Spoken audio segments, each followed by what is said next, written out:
ಬಹುಶಃ ಈ ಸಮ್ಮೇಳನದ ಸುತ್ತಲೂ ಅದರ ಒಳಗೆ ಹೊರಗೆ ಇರುವ ಮತ್ತೆ ನಮ್ಮ ಆಯೋಜನೆಯ ವಿಚಾರಗಳ ಜೊತೆಗಿರುವ ಮಾತುಗಳನ್ನು ನಾನು ಆಡಬೇಕು. ಬಹುಶಃ ಈ ಸಮ್ಮೇಳನದಲ್ಲಿ ಅದನ್ನು ನನಗೆ ಆಡ್ಲಿಕ್ಕೆ ಸಾಧ್ಯ ಆಗ್ತಾ ಇಲ್ಲ. ಯಾಕೆಂದ್ರೆ ಆರಂಭದಲ್ಲಿ ಹೇಳ್ಕೊಳ್ಬೇಕಾಗಿದೆ, ಆ ಸಿದ್ಧತೆಗಳನ್ನು ಮಾಡಿಕೊಳ್ಳುವ 2 ದಿನಗಳು ಕೂಡ ನ್ಯಾಯಾಲಯದಲ್ಲಿ ನನಗೆ ಕಳೆದು ಹೋಗುವಂತಾಯಿತು. ಆ ಕಾರಣಕ್ಕಾಗಿ ಆಶಯದ ಯಾವ ನುಡಿಗಳನ್ನು ಕೂಡ ನಾನು ಸಿದ್ಧಪಡಿಸಿಕೊಂಡಿಲ್ಲ. ಹಾಗಾಗಿ ನಿಮ್ಮ ಎದುರುಗಡೆ ನನ್ನ ಭಾವನೆಗಳನ್ನು ಹಂಚಿಕೊಳ್ಳಕ್ಕೆ ನಿಂತಿದ್ದೀನಿ. ಉತ್ತರ ಕನ್ನಡ ಜಿಲ್ಲಾ ಕನ್ನಡ ಸಾಹಿತ್ಯ ಪರಿಷತ್ತು 25ನೇ ತನ್ನ ಸಮ್ಮೇಳನವನ್ನು ಈ ಸಂದರ್ಭದಲ್ಲಿ ನಡೆಸುತ್ತಿರುವ ಈ ಸಂದರ್ಭದಲ್ಲಿ ನನಗೆ ಮೊದಲು ಗೊತ್ತಿರಲಿಲ್ಲ. ಹೀಗೆ ನಾನು ರಾಜ್ಯದೆಲ್ಲೆಡೆ ನನ್ನ ಜಿಲ್ಲಾಧ್ಯಕ್ಷರನ್ನ ಸಂಪರ್ಕಿಸಿದಾಗ ಗೊತ್ತಾಯಿತು, 25ನೇ ಸಮ್ಮೇಳನ ಆಚರಿಸುತ್ತಿರುವ ಮೊಟ್ಟ ಮೊದಲ ಜಿಲ್ಲೆ ಅದು ಉತ್ತರ ಕನ್ನಡ ಅಂತ ಹೇಳಿ. ಅದು ನಾನೊಬ್ಬನು ಮಾಡಿದ ಕೆಲಸ ಅಲ್ಲ, ಟಿ.ಕೆ. ಮೆಮೋದರಿಂದ ಹಿಡಿದು ರೋಹಿದಾಸ್ ನಾಯ್ಕರಿಂದ ಹಿಡಿದು ಹಲವರು ಮಾಡಿದ ಕೆಲಸ. ಅದರ ಭಾಗವಾಗಿ ಮುಂದುವರಿದ ಭಾಗವಾಗಿ ನಾನು ನಿಂತಿದ್ದೇನೆ ಅಷ್ಟೇ. ಆದರೆ ಆ 25ನೇ ಸಮ್ಮೇಳನ ಇದೆಯಲ್ಲ, ಅದು ನಾನು ಅಧ್ಯಕ್ಷನಾಗಿ ಆದಾಗ ಬಂದಿರುವುದು ಮಾತ್ರ ನನ್ನ ಭಾಗ್ಯದ ಕ್ಷಣ, ಸಂದರ್ಭ ಅಂದ್ಕೊಂಡಿದ್ದೀನಿ. ತಾಲೂಕು ಸಮ್ಮೇಳನವನ್ನು 1 ದಿನ, ಜಿಲ್ಲಾ ಸಮ್ಮೇಳನವನ್ನು 2 ದಿನ, ಅಖಿಲ ಭಾರತ ಸಾಹಿತ್ಯ ಸಮ್ಮೇಳನವನ್ನು 3 ದಿನ ಆಚರಿಸುವುದು ಒಂದು ಪರಂಪರೆ. ಆದರೆ ಇದು ಬೆಳ್ಳಿ ಹಬ್ಬದ ಸಂಭ್ರಮ ಆಗಿರೋದ್ರಿಂದ ನಾವು ಈ ಸಮ್ಮೇಳನವನ್ನು ವಿಶೇಷವಾಗಿ 3 ದಿನಗಳ ಕಾಲ ಆಚರಿಸಲಿಕ್ಕೆ ಸಿದ್ಧತೆಯನ್ನು ಮಾಡಿಕೊಂಡಿದ್ದೇವೆ.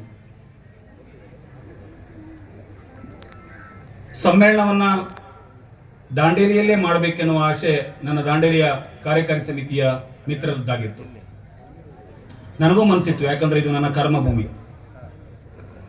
ನಾನು ಎಷ್ಟು ವರ್ಷಗಳ ಕಾಲ ನನ್ನ ಜನ್ಮಭೂಮಿಯಲ್ಲಿ ಹುಟ್ಟಿದ ಊರಿನಲ್ಲಿ ಕಳೆದನೋ ಅಷ್ಟು ವರ್ಷ ದಾಂಡೇಲಿಯಲ್ಲಿ ನಾನು ನನ್ನ ಕೆಲಸವನ್ನು ಮಾಡಿ ಬಹುಶಃ ನನ್ನ ಊರಿಗಿಂತ, ನನ್ನ ಜನ್ಮಭೂಮಿಗಿಂತ ಹೆಚ್ಚಿನ ಜನರನ್ನು ಸಂಪಾದಿಸಿಕೊಂಡಿದೆ ಅಂದರೆ ಅದು ದಾಂಡೇಲಿಯ ಜನರ ಪ್ರೀತಿಯ ಕಾರಣಕ್ಕಾಗಿ. ಹಾಗಾಗಿ ನನಗೂ ಕೂಡ ಈ ಸಮ್ಮೇಳನವನ್ನು ದಾಂಡೇಲಿಯಲ್ಲಿಯೇ ಮಾಡಬೇಕು, ನನ್ನ ಕರ್ಮಭೂಮಿಯಲ್ಲಿಯೇ ಮಾಡಬೇಕೆನ್ನುವ ಆಶೆ ಇತ್ತು. ನನ್ನೆಲ್ಲ ಗೆಳೆಯರ ಬಳಗ, ನನ್ನ ತಾಲೂಕಿನ ಕಾರ್ಯಕಾರಿ ಸಮಿತಿ, ನನ್ನೆಲ್ಲ ಅಜೀವ ಸದಸ್ಯರ ಪ್ರೀತಿಗೆ ಕಟ್ಟುಬುದ್ಧಿ ಈ ಸಮ್ಮೇಳನವನ್ನು ಇಲ್ಲಿ ತಂದ್ವಿ. ಬಹುಶಃ 2.5 ತಿಂಗಳು ಮೊದಲು ಈ ಸಮ್ಮೇಳನ ಫಿಕ್ಸ್ ಆಗಿದೆ. ಮಾನ್ಯ ಶಾಸಕರು, ನಾವು ಕಾರವಾರದಲ್ಲಿ ನಡೆದ ಸಭೆಯಲ್ಲೇನೆ ಅದನ್ನು ತೀರ್ಮಾನ ತಗೊಂಡಿದ್ವಿ. ಅದ ನಂತರದಲ್ಲಿ ಮಾನ್ಯ ಶಾಸಕರು ಸ್ವಾಗತ ಸಮಿತಿಯ ಸಭೆಯನ್ನು ಕರೆದು ಸಮ್ಮೇಳನದ ಸಿದ್ಧತೆಯ ಬಗ್ಗೆ ಎಲ್ಲ ರೀತಿಯ ಸಲಹೆ ಸೂಚನೆಗಳನ್ನು ನೀಡಿ ಸ್ವಾಗತ ಸಮಿತಿಯ ರಚನೆಯನ್ನು ಕೂಡ ಮಾಡಿದ್ರು. ಅದರ ನಂತರದಲ್ಲಿ ತಹಶೀಲ್ದಾರದ ಕಾರ್ಯಾಧ್ಯಕ್ಷರಾದ ತಹಶೀಲ್ದಾರ್ ಅವರು ಕೂಡ 3-4 ಸಭೆಗಳನ್ನು ನಡೆಸಿ ಸಿದ್ಧತೆಯನ್ನು ಮಾಡಿದರು. ನಮ್ಮದು ಕೂಡ ಆಮಂತ್ರಣ ಪತ್ರಿಕೆಯಿಂದ ಹಿಡಿದು ಎಲ್ಲವೂ ಸಿದ್ಧವಾಗಿತ್ತು. ನಗರದಲ್ಲಿ ಬ್ಯಾನರ್ಗಳು, ಬಂಟಿಂಗ್ಸ್ಗಳು, ಬಾವುಟಗಳು ಎಲ್ಲ ಶೃಂಗಾರಗೊಂಡಿದ್ವು. ಬಹುಶಃ ನಾವು ಹಾಕಿಸಿದ್ದಲ್ಲ, ಖಂಡಿತವಾಗಿಯೂ ನಮ್ಮ ಬ್ಯಾನರ್ಗಳು ಒಂದು 8-10 ಇರಬಹುದು. ಇಡೀ ದಾಂಡೇಲಿಯ ಜನ ಇದು ನಮ್ಮ ಸಮ್ಮೇಳನ, ನಮ್ಮೂರ ಹಬ್ಬ. ಕೆಲವು ಬ್ಯಾನರ್ಗಳು ಇದು ನಮ್ಮೂರ ಹಬ್ಬ ಅಂತ ಬರೆದಿದ್ದಾರೆ. ನಮ್ಮೂರ ಹಬ್ಬ ಅನ್ನುವ ರೀತಿಯಲ್ಲಿ ಬ್ಯಾನರ್ಗಳನ್ನ, ಪ್ರಚಾರಗಳನ್ನ ಹಾಕಿದ್ರು. ನಾನು ಯಾವಾಗಲೂ ಸಮ್ಮೇಳನ ಮಾಡುವಾಗ ಕೊನೆಯ 2 ದಿನವನ್ನ ಅತಿಥಿಗಳಿಗೆ, ಕರೆದವರಿಗೆ, ಆಮಂತ್ರಣ ಪತ್ರಿಕೆಗಳಿದ್ದವರಿಗೆ ಫೋನ್ ಮಾಡೋದಕ್ಕಾಗಿ ಒಂದು ಸಮಯವನ್ನು ಮೀಸಲಾಗಿ ಇಟ್ಕೊಂಡಿರ್ತೀನಿ. ಹಾಗೆ 2 ದಿನಗಳಿವೆ ಸಮ್ಮೇಳನಕ್ಕೆ ಅನ್ನೋ ಸಂದರ್ಭದಲ್ಲಿ ಒಂದು ಮಾಧ್ಯಮದಲ್ಲಿ ನೋಡಿದೆ, ಕನ್ನಡ ಸಾಹಿತ್ಯ ಪರಿಷತ್ತಿನ ವಿಚಾರ ನ್ಯಾಯಾಲಯದ ಅಂಗಳಕ್ಕೆ ಅಂತ ಹೇಳಿ. ಆತಂಕ ಆಯಿತು ನನಗೆ. ಯಾಕಂದ್ರೆ ನಾವು ಒಂದಿಷ್ಟು ಆ ವಿಚಾರಗಳಿಂದ ದೂರ ಇದ್ದವರು, ಮನುಷ್ಯರ ಜೊತೆಗಿದ್ದವರು, ನಾವು ಮನುಷ್ಯರ ಪ್ರೀತಿಗಳ ಜೊತೆಗಿದ್ದವರು. ಅಯ್ಯೋ ಏನಾದರೂ ತೊಂದರೆ ಆದರೆ ಅನ್ನುವ ಆತಂಕ ನನ್ನೊಳಗಡೆ ಆದಾಗ ನಾನು ಸಂಪರ್ಕಿಸಿದ್ದು ನನ್ನ ಗೆಳೆಯ ಉಚ್ಚ ನ್ಯಾಯಾಲಯದ ನ್ಯಾಯವಾದಿಗಳಾದ, ಇಲ್ಲೇ ಇದ್ದಾರೆ, ಇವತ್ತಿನವರೆಗೂ ಇಲ್ಲೇ ಇದ್ದಾರೆ ನನ್ನ ಜೊತೆಗೇನೆ, ಕೆ.ಎಚ್. ಪಾಟೀಲ್ ರವರನ್ನ.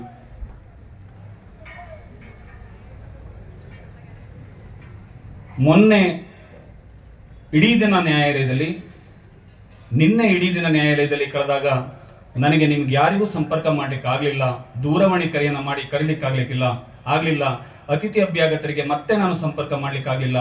ಹಾಗಾಗಿ ಹಾಗೆ ಆಗದೇ ಇರುವುದಕ್ಕೆ ನಾನು ವೈಯಕ್ತಿಕವಾಗಿ ವಿಷಾದವನ್ನ ವ್ಯಕ್ತಪಡಿಸ್ತಾ, ನಿಮ್ಮನ್ನ ಕರೆಯಲಿಕ್ಕೆ ಆಗದಿರೋಕ್ಕೆ ವಿಷಾದವನ್ನ ವ್ಯಕ್ತಪಡಿಸ್ತಾ ಆ 2 ದಿನಗಳ ಕಾಲ ನಾನು ಅನುಭವಿಸಿದ ವೇದನೆ ಇದೆಯಲ್ಲ,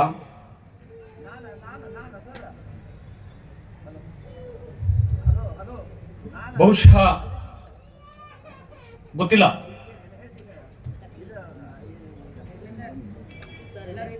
ಕನ್ನಡದ ಕೆಲಸಕ್ಕೂ ಹೀಗೆ ಅಡ್ಡಿಪಡಿಸುವ ರೀತಿಯಲ್ಲಿ ಜನ ಇದಾರಲ್ಲ ಅನ್ನುವಷ್ಟರ ಮಟ್ಟಿಗೆ. ವೈಯಕ್ತಿಕ ವಿಚಾರ ಇದ್ರೆ ಬರಲಿ, ನಾನು ತೊಡೆ ತಟ್ತೇನೆ.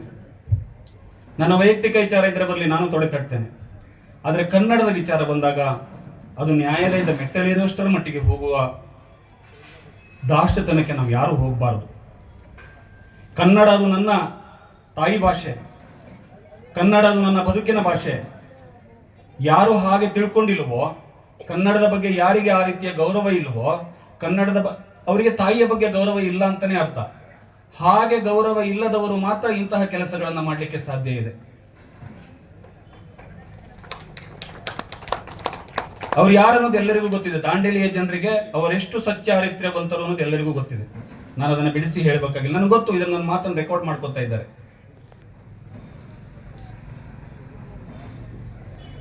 ಎಷ್ಟರ ಮಟ್ಟಿಗೆ ಅಂದ್ರೆ ನ್ಯಾಯಾಲಯದ ಒಳಗಡೆ ಆಗಿರುವ ವಿಚಾರಗಳು ಮಾರನೇ ದಿನ ಪತ್ರಿಕೆಯಲ್ಲಿ ಬರ್ತಿತ್ತು, ಸಮ್ಮೇಳನ ನಡೆಯುವುದು ಆತಂಕ ಅಂತ ಹೇಳಿ. ಅದಕ್ಕೆ ನಿನ್ನೆ ನ್ಯಾಯಾಧೀಶರು ಸರಿಯಾದ ಉತ್ತರವನ್ನು ನೀಡಿದರೆ ಅದು ಬೇರೆ ಪ್ರಶ್ನೆ. ಆಗಲೇ ಹೇಳಿದೆ, ಈಗಲೂ ಹೇಳ್ತೀನಿ ಮತ್ತೆ ಬಹಿರಂಗವಾಗಿ, ಇದಾರೆ ನಂಗೆ ಗೊತ್ತು. ವೈಯಕ್ತಿಕ ವಿಚಾರ ಇದ್ರೆ ತೊಡೆ ತಡ್ತೇನೆ. ಅಂತಹದ್ದೇ ನೆಲದಿಂದ ಬಂದವನ್ನ ನಾನು.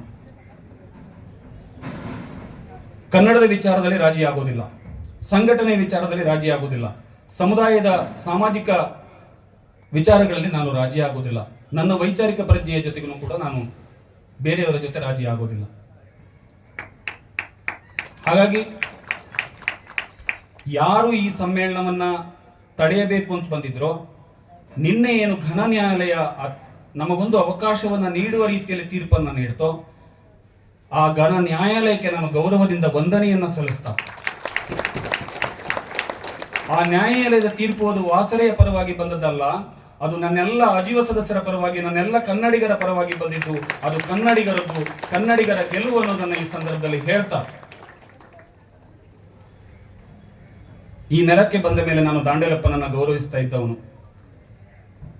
ನನಗೆ ಗೊತ್ತಿಲ್ಲ, ಗುರುದತ್ ಮಿರಾಶಿ ಅವರು ಇದ್ದಾರೆ ವೇದಿಕೆಯಲ್ಲಿ, ನನಗೆ ಹೇಳಿದ್ರು ಕರೆ ಮಾಡಿ, ಕಷ್ಟ ಆಗ್ತದೆ, ಸಮ್ಮೇಳನ ನಡೀತದೆ ಅಂತ ಹೇಳಿದ್ರು 3 ದಿನಗಳ ಮೊದಲು. ಆ ನಂಬಿಕೆಯಿಂದ ಈ ಸಂಘಟನೆಯನ್ನ ಮಾಡ್ಕೊಂಡು ಬಂದವನು. ಹಾಗಾಗಿ ಸಂಘಟನೆ 2-3 ದಿನಗಳ ಕಾಲವೂ ಕೂಡ ಹೇಗೆ ನಡೀಬೇಕು ಹಾಗೆ ನಡೀತದೆ. ಒಂದು ವಿಚಾರವನ್ನ ಹೇಳಬೇಕು, ಇದು ಕೇವಲ ದಾಂಡೇಲಿಯ ಜನ ವಿರೋಧಿಸಿದ್ದಲ್ಲ. ಬೆಂಗಳೂರಿನಲ್ಲಿ ಅಧಿಕಾರ ಕಳೆದುಕೊಂಡು ಮನೆಯಲ್ಲಿ ಕುಳಿತುಕೊಂಡಿರುವ ಒಬ್ಬ ವ್ಯಕ್ತಿಯ ಕೈವಾಡ ಕೂಡ ಇದರಲ್ಲಿದೆ ಅನ್ನೋದನ್ನು ನಾನು ಸಾಕ್ಷಿಯನ್ನ ನೀಡಿ ಹೇಳಬಲ್ಲೆ.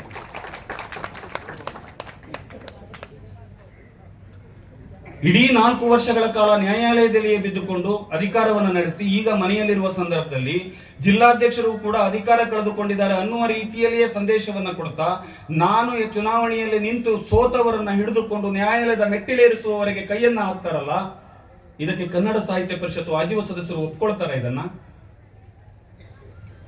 ಅವರಿಗೂ ಕೂಡ ಇಲ್ಲಿಂದಾನೇ ಸಂದೇಶ ಕೊಡ್ತಾ, ಕನ್ನಡ ಸಾಹಿತ್ಯ ಪರಿಷತ್ತನ್ನ ಕಟ್ಟಬೇಕಾಗಿರೋದು ಪ್ರೀತಿಯಿಂದನೇ ಹೊರತು ದ್ವೇಷದಿಂದ ಅಲ್ಲ. ಈ ಜಗತ್ತು ನಿಂತಿರೋದು ಪ್ರೀತಿಯಿಂದ, ಈ ದೇಶ ನಿಂತಿರೋದು ಪ್ರೀತಿಯಿಂದ. ದ್ವೇಷ ಮಾಡಿದವರು ಯಾವತ್ತೂ ಕೂಡ ಬದುಕುವುದಿಲ್ಲ. ದ್ವೇಷ ಮಾಡಿದವರು ಯಾವತ್ತೂ ಕೂಡ ಈ ನೆಲದಲ್ಲಿ ಒಳ್ಳೆಯವರಾಗಿ ಉಳಿಸ್ಕೊಂಡಿಲ್ಲ, ಇತಿಹಾಸ ಪುರುಷರಾಗಿಲ್ಲ. ಇತಿಹಾಸದಲ್ಲಿ ಅವರ ಹೆಸರನ್ನು ಹೇಳಕ್ ಸಾಧ್ಯವೂ ಇಲ್ಲ. ಇತಿಹಾಸದ ಪುಟದಲ್ಲಿ ಅವರನ್ನು ಬೇರೆ ರೀತಿಯಾಗಿ ಬಣ್ಣಿಸಬಹುದು, ಆದರೆ ಇತಿಹಾಸದಲ್ಲಿ ಅವರನ್ನು ಹೊಗಳೋದಕ್ಕೆ ಸಾಧ್ಯ ಇಲ್ಲ. ಹಾಗಾಗಿ ನಾವು ಈ ಸಮಾಜವನ್ನು ಇವತ್ತು ಯಾವ ರೀತಿಯಾಗಿ ಕಟ್ಟಬೇಕಾಗಿದೆ, ಈ ನೆಲದಲ್ಲಿ ಶರಣರು ಏನು ಹೇಳಿದ್ರು, ಇದು ಉಳಿವಿಯ ನೆಲ, ಇದು ಚನ್ನಬಸವಣ್ಣನ ನೆಲ, ಇದು ಸರ್ವಧರ್ಮೀಯರು ಪೂಜಿಸಲು ಹೋಗುವಂತಹ ದಾಂಡೇಲಪ್ಪನ ನೆಲ ಇದು. ಹಾಗಾಗಿ ಇಲ್ಲಿ ಸತ್ಯಕ್ಕಿರುವುದು ಮಾತ್ರ ಜಯ, ಇಲ್ಲಿ ಇರುವುದು ಜಯ ಸತ್ಯಕ್ಕೆ ಮಾತ್ರ.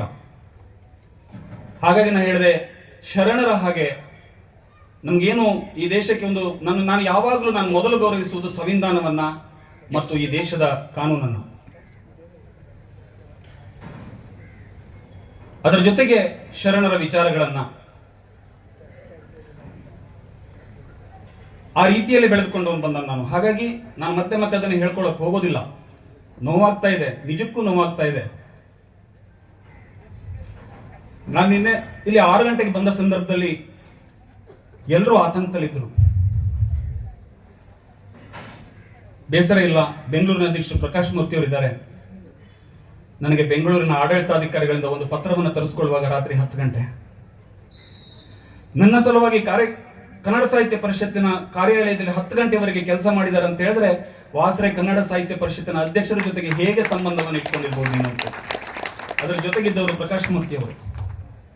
ಅಣ್ಣ ನಾನಿದ್ದೀನಿ, ಏನು ಹೆದರಬೇಡಿ, ಏನು ಆಗಲ್ಲ ಅಂತ ಹೇಳಿ. ಇಂತಹ ಪ್ರೀತಿಯ ಮನಸ್ಸುಗಳು ನನ್ನ ಜೊತೆಗಿರುವಾಗ ಕನ್ನಡಕ್ಕೆ ಸೋಲಿಲ್ಲ, ಪರಿಷತ್ತಿಗೆ ಸೋಲಿಲ್ಲ.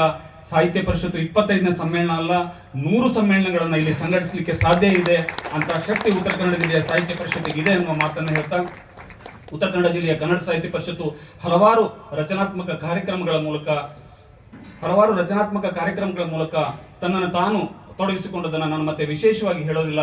ಕನ್ನಡ ಕಾರ್ತಿಕ ಅನುದಿನ ಅನುಸ್ಪಂದನ ಅನ್ನುವ ರಾಜ್ಯೋತ್ಸವದ ಭಾಗವಾಗಿ ತಿಂಗಳಿಡೀ ಕಾರ್ಯಕ್ರಮವನ್ನು ಹಮ್ಮಿಕೊಳ್ಳೋದಿರಬಹುದು, ಸಾಧಕರ ಮನೆಗೆ ಸಾಹಿತ್ಯ ಪರಿಷತ್ತು ಎನ್ನುವ ಕಾರ್ಯಕ್ರಮವನ್ನು ಹಮ್ಮಿಕೊಂಡಿದ್ದಿರಬಹುದು, ಶಾಲೆಗಳತ್ತ ಸಾಹಿತ್ಯ ಪರಿಷತ್ತು ಎನ್ನುವ ಕಾರ್ಯಕ್ರಮಗಳನ್ನು ಹಮ್ಮಿಕೊಂಡಿರಬಹುದು, ಇಡೀ ಸಾಹಿತಿಗಳನ್ನು ಒಂದೆಡೆ ಸೇರಿಸುವ ಅಕ್ಷರೋತ್ಸವ ಎನ್ನುವಂತಹ ಕಾರ್ಯಕ್ರಮಗಳ ಸಂದರ್ಭ ಇರಬಹುದು.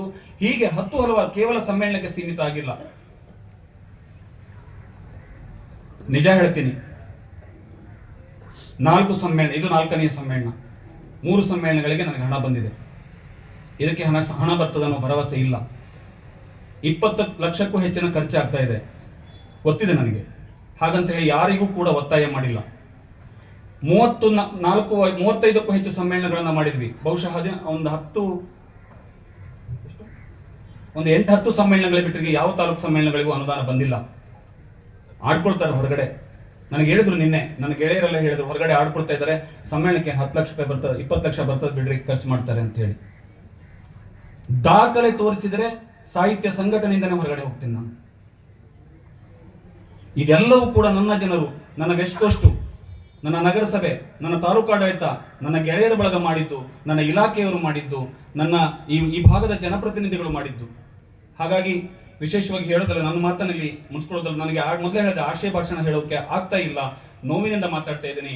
ನಿನ್ನೆನೇ ಒಂದು ಮಾತನ್ನು ಹೇಳಿದ್ದೆ, ಇದು ನನ್ನ ಗೆಲುವಲ್ಲ, ಅವರ ಸೋಲು. ಹಾಗಾಗಿ ಅದನ್ನು ನಾನು ಹೆಚ್ಚಿಗೆ ವಿಜೃಂಭಿಸಿಕೊಳ್ಳೋಕೆ ಹೋಗೋದಿಲ್ಲ. ತಾವೆಲ್ಲರೂ ಬಂದಿದ್ದೀರಿ, ಬಹಳ ಖುಷಿಯಾಗಿದೆ ನನಗೆ. ಬೇರೆ ಬೇರೆ ಜಿಲ್ಲೆಗಳಿಂದ ಬಂದಿದ್ದಾರೆ, ಬೇರೆ ಬೇರೆ ತಾಲೂಕುಗಳಿಂದ ಬಂದಿದ್ದಾರೆ, ದೂರದಿಂದ ಬಂದಿದ್ದಾರೆ. 3 ದಿನಗಳ ಕಾಲ ಈ ಸಮ್ಮೇಳನವನ್ನ ತಾವೆಲ್ಲರೂ ಸವೆಯಬೇಕು, ನಮ್ಮ ಜೊತೆಗೆ ಇರಬೇಕು ಅನ್ನೋ ಮಾತನ್ನು ಹೇಳ್ತಾ, ನನ್ನ ದೊಡ್ಡ ಭಾಗ್ಯ ಅಂದ್ರೆ ಬರ್ಗು ರಾಮಚಂದ್ರಪ್ಪ ಅವರು ಉದ್ಘಾಟನೆಗೆ ಬಂದಿದ್ದು.